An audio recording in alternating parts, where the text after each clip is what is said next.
샬롬 반갑습니다. 성도 여러분, 4월 10일 주의 날 예배에 참석하신 여러분들을 주님의 이름으로 축복하고 환영합니다. 오늘 우리에게 주시는 하나님의 말씀은 골로새서 말씀입니다. 골로새서 1장 15절에서 23절까지의 말씀, 우리 같이 한 목소리로 합독하도록 하겠습니다. 시작. 그는 보이지 아니하는 하나님의 형상이시요 모든 피조물보다 먼저 나신 이시니 만물이 그에게서 창조되되 하늘과 땅에서 보이는 것들과 보이지 않는 것들과 혹은 왕권들이나 주권들이나 통치자들이나 권세들이나 만물이 다 그로 말미암고 그를 위하여 창조되었고 또한 그가 만물보다 먼저 계시고 만물이 그 안에 함께 섰느니라. 그는 몸인 교회의 머리이시라. 그가 근본이시요 죽은 자들 가운데서 먼저 나신 이시니 이는 친히 만물의 으뜸이 되려 하심이요 아버지께서는 모든 충만으로 예수 안에 거하게 하시고 그의 십자가의 피로 화평을 이루사 만물 곧 땅에 있는 것들이나 하늘에 있는 것들이 그로 말미암아 자기와 화목하게 되기를 기뻐하심이라. 전에 악한 행실로 멀리 떠나 마음으로 원수가 되었던 너희를 이제는 그의 육체의 죽음으로 말미암아 화목하게 하사 너희를 거룩하고 흠없고 책망할 것이 없는 자로 그 앞에 세우고자 하셨으니 만일 너희가 믿음에 거하고 터 위에 굳게 서서 너희 들은 바 복음의 소망에서 흔들리지 아니하면 그리하리라. 이 복음은 천하 만민에게 전파된 바요 나 바울은 이 복음의 일꾼이 되었노라. 아멘. 오늘 저는 이 본문 말씀을 가지고 모든 만물의 근원 예수 그리스도라는 제목으로 함께 은혜를 나누고자 합니다. 성도 여러분, 우리 주변에 존재하고 있는 모든 만물의 근원에 대해서 혹시 생각해 보신 적이 있으십니까? 다시 말씀드리면 이런 것들이에요. 인간은 왜 존재하는가? 인간은 왜 살게 되었는가? 또는 이 세상의 모든 것들은 왜 존재하면서 이렇게 질서와 조화를 이루며 운행하고 있는가? 이런 것들에 대해서 말이죠. 생각해 보신 적이 있으십니까? 사실 이런 것들보다 우리들은 더 많은 관심이 어디에 있습니까? 어떻게 하면 재밌게 살까? 어떻게 하면 행복하게 살까? 어떻게 하면 돈도 많이 벌까? 또 어떻게 하면 하고 싶은 것을 하면서 즐기면서 살까라는데 더 많은 관심을 가지고 있는 것이 사실 아닙니까? 솔직하게 이야기해서 생각해도 알 수도 없고 골치 아픈 문제를 생각하는 것보다 그런 것들을 무시해버리고 자기 나름대로 주어진 삶을 살아가는 것이 더 나을지도 모릅니다. 하지만 이런 생각들을 우리가 갖게 된다면 우리 인간을 현실 문제에만 몰두하게 만드는 것이죠. 왜 존재하게 되었는가에 무관심해지기 시작하면 남는 것이 무엇입니까? 그것은 이 세상의 현실적인 문제밖에 남는 것이 없어요. 그래서 자기를 중심으로 한 현실 문제밖에 남는 것이 없게 된다라는 것이죠. 그렇게 현실 문제만 남게 된다면 어떻게 됩니까? 인간은 자기를 중심으로 흐르게 되고 생각하게 되고 그래서 자기 중심적인 자기 쾌락을 추구하는 것에 몰두하게 되는 거예요. 자, 이런 생각들을 우리 성경에서는 뭐라고 말합니까? 성경에서는 이런 것들을 죄라고 말하고 이런 생각, 이런 세상이 가득한 것을 어둠에 빠져 있다라고 성경에서는 말씀하고 있습니다. 예수님은 이런 세상에 빛으로 오셨습니다. 존재의 근원을 가르쳐 주시며 또 현실 문제의 의미를 바르게 밝혀 주시려고 이 땅에 오셨어요. 이런 예수님에 대해서 바르게 이해하는 것은 무엇보다도 중요합니다. 우리 존재의 근원과 실존의 의미와 관련지어서 예수님을 바르게 이해하는 것은 참으로 중요하다라고 말씀드릴 수 있습니다.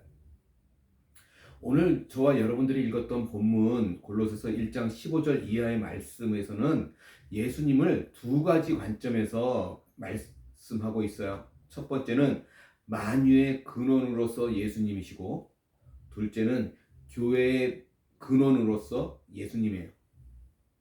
자, 이것들은 창조와 구속과 관련지어서 예수님을 말하고 있는 것이고, 또 하나는 우리의 존재와 실존에 대해서 말씀해 주고 있다라고 할 수 있습니다. 자, 그래서 오늘 우리는 먼저 창조의 근원이신 예수님에 대해서 생각해 보려고 합니다. 15절 말씀을 보면 이렇게 이야기하고 있어요. 그는 보이지 아니하는 하나님의 형상이시요 모든 피조물보다 먼저 나신 이시니. 그는 보이지 아니하시는 하나님의 형상이라고 했습니다. 하나님은 보이지 아니하십니다. 하나님이 보이지 아니하신다는 이 말씀은 하나님은 우리의 육신의 감각으로 확인할 수 없는 분으로 이해할 수 있어요. 왜냐하면 하나님은 영이시기 때문에 그렇죠. 그분은 시공간의 물질 세계를 초월하시는 분이십니다. 그러므로 우리는 하나님을 볼 수 없어요. 그리고 무엇보다도 하나님은 자기가 우리에게 계시하려고 하지 않는 한 인간에게 자신을 드러내지 않으십니다. 만약 인간에게 자신을 그대로 드러낸다면 하나님 앞에 살 자가 없을 거예요. 이런 연유로 해서 하나님은 인간을 볼 수가 없게 하셨습니다. 자, 그러나 이러한 하나님을 보여주려고 오신 분이 계시죠. 그분이 바로 예수님이십니다. 예수님은 사람이 되어서 이 땅에 오셔서 보이지 않는 하나님을 보여주셨습니다. 예수님은 하나님을 계시하시는 분이세요. 즉 그를 하나님의 형상이라고 하는 것은 이 때문이라는 것이죠. 그렇죠? 또 예수님은 모든 피조물보다 먼저 나신 자입니다.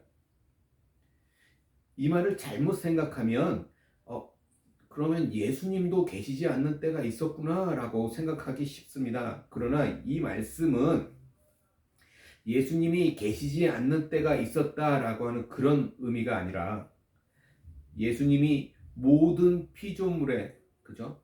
근원이신 분이라는 뜻이라는 것이죠.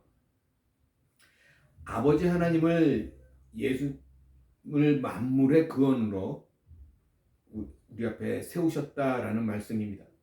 여기서 세웠다라고 하는 말씀은 낳았다라는 의미를 가지고 표현하고 있어요. 그래서 이렇게 한 것은 구약이 세웠다라고 하는 뜻을 낳았다는 말을 가지고 표현하고 있기 때문에 그렇습니다. 시편 2편에 보면 이 사실을 알 수 있어요. 그러므로 예수님이 모든 피조물보다 먼저 나신 자라고 하는 말씀은 예수님이 모든 피조물의 근원으로서 세움을 받은 자라고 하는 말씀입니다. 아버지께서 아들에게 모든 피조물을 짓도록 위임하셨던 것이죠. 그래서 아들은 아버지의 뜻을 받들어서 만유를 창조하셨던 것입니다. 이러한 사실을 모든 피조물보다 먼저 나신 자, 바로 창조주이심을 말하고 있는 것입니다. 이러한 사실에 대해서 16절, 17절에 좀 더 설명을 하고 있습니다. 16절 말씀을 볼까요?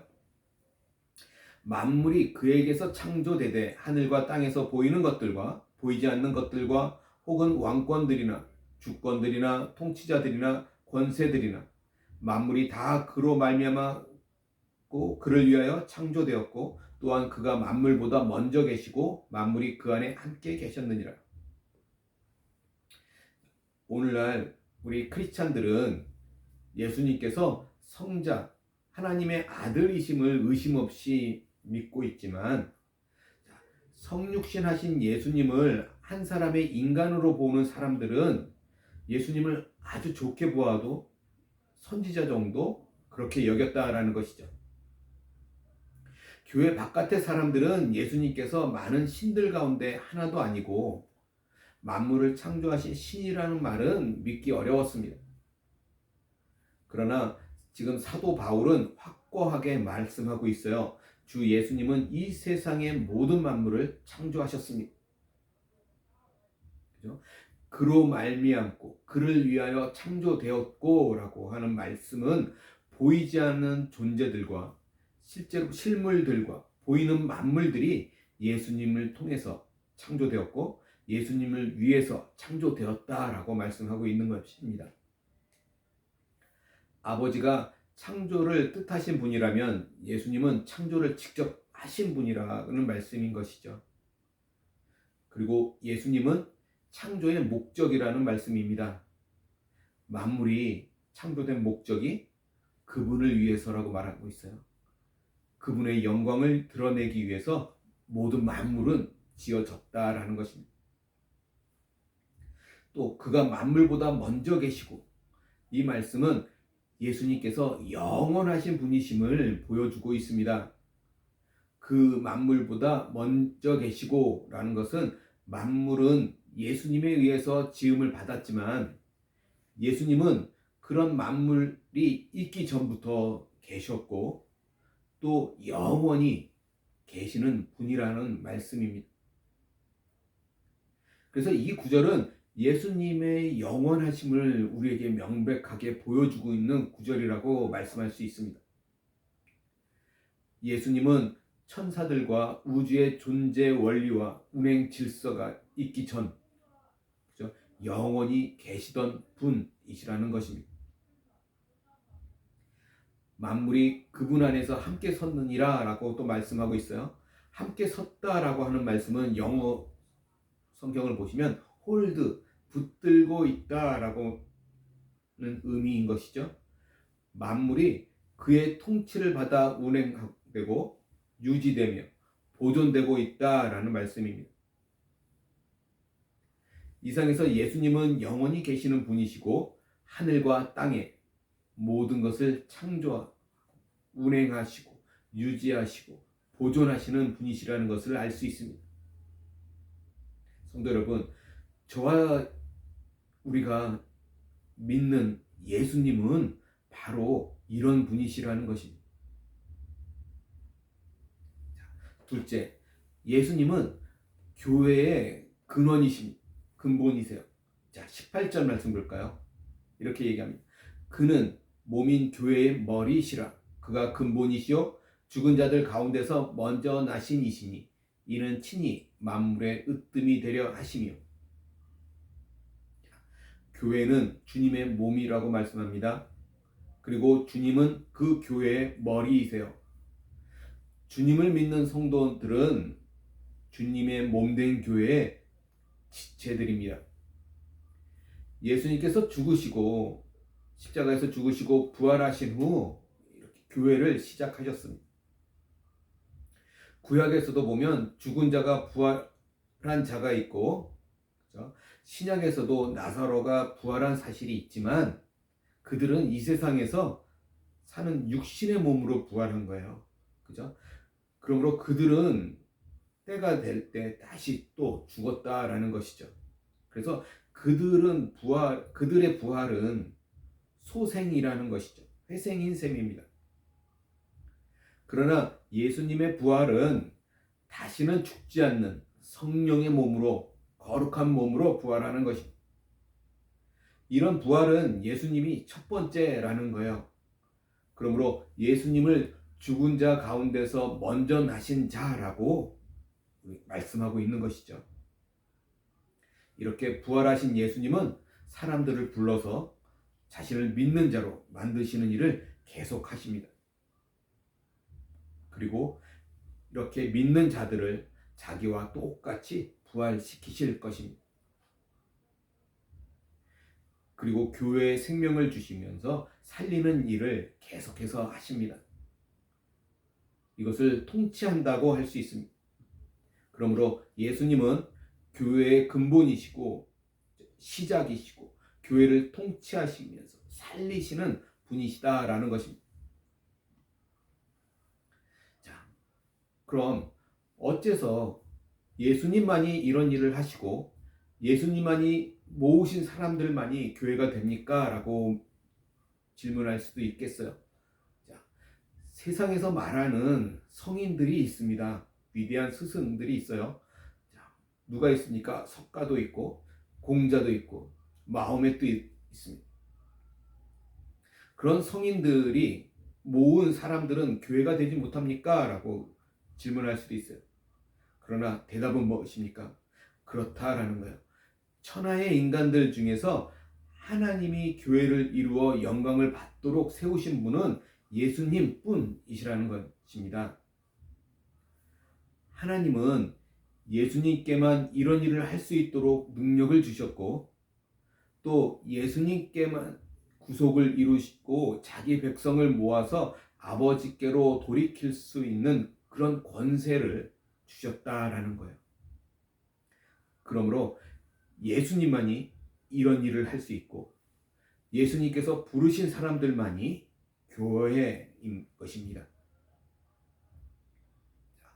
21절 말씀 볼까요? 21절 22절 말씀 볼게요. 이렇게 얘기합니다. 전에 악한 행실로 멀리 떠나 마음으로 원수가 되었던 너희를 이제는 그의 육체의 죽음으로 말미암아 화목하게 하사 너희를 거룩하고 흠없고 책망할 것이 없는 자로 그 앞에 세우고자 하셨으니. 사랑하는 성도 여러분, 저와 여러분들도 전에는 믿지 않는 사람들이었습니다. 그렇죠? 악한 행실로 하나님을 떠난 상태였고, 그러므로 당연히 하나님과 원수가 될 수밖에 없었던 사람들입니다. 죄를 미워하시는 하나님 앞에서 죄를 짓는 삶은 하나님의 원수로 살아가는 삶입니다. 그러나 예수님을 만나 죄인임을 깨닫고 죄사함을 받으면 하나님과 화목한 상태로 살아가는 것입니다. 하나님과 화목하게 되었으면 그럼 어떻게 살아가야 합니까? 우리는 다 주님 앞에 거룩하고 흠이 없고 책망할 것이 없는 자로 서야 될 것입니다. 성화되어 가는 그런 삶을 살아가라는 것입니다. 성도 여러분, 우리는 그렇게 살아가고 있습니까? 자, 23절 마지막 절 볼까요? 이렇게 얘기합니다. 만일 너희가 믿음에 거하고 터 위에 굳게 서서 너희 들은 바 복음의 소망에서 흔들리지 아니하면 그러하리라. 이 복음은 천하 만민에게 전파된 바요 나 바울은 이 복음의 일꾼이 되었노라. 자, 여기서 하나의 조건이 나오고 있습니다. 그죠? 그 조건이 뭐예요? 그것은 믿음에 거하는 것입니다. 이것은 어떤 장소에 지속적으로 머문다라고 하는 뜻을 가지고 있어요.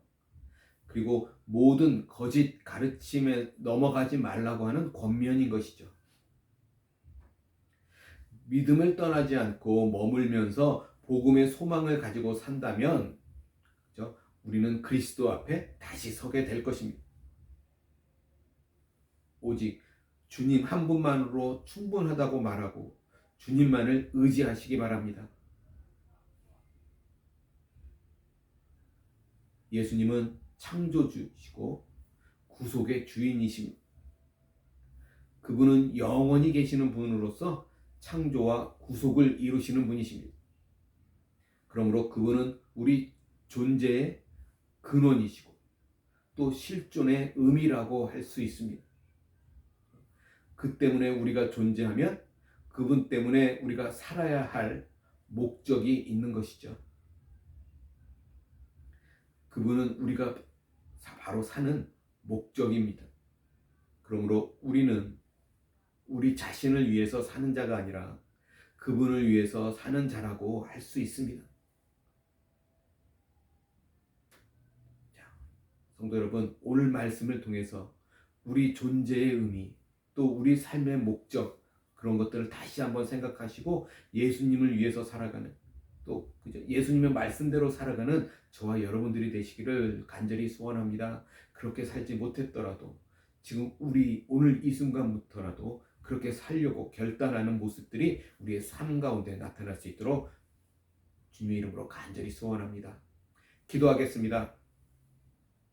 사랑과 은혜가 많으신 하나님, 구속의 주이시고 창조의 주이시고 또 교회의 머리이신 우리 주님, 우리가 그 회복의 주를 믿고 의지할 수 있도록 우리 가운데 한없는 은혜를 내려주셔서 감사합니다.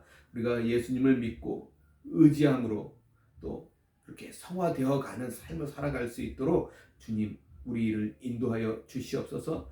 내 힘으로 살아가려고 하는 것이 아니라 주님을 의지하면서 살아가는 우리들이 될 수 있도록 도와주셔서 하나님 우리의 삶이 날마다 거룩히 변화되어가는 그런 삶이 될 수 있도록 주님 우리와 늘 함께하여 주시옵소서. 주님 앞에 감사드리며 우리 주 예수 그리스도 받들어 간절히 기도드리옵나이다. 아멘.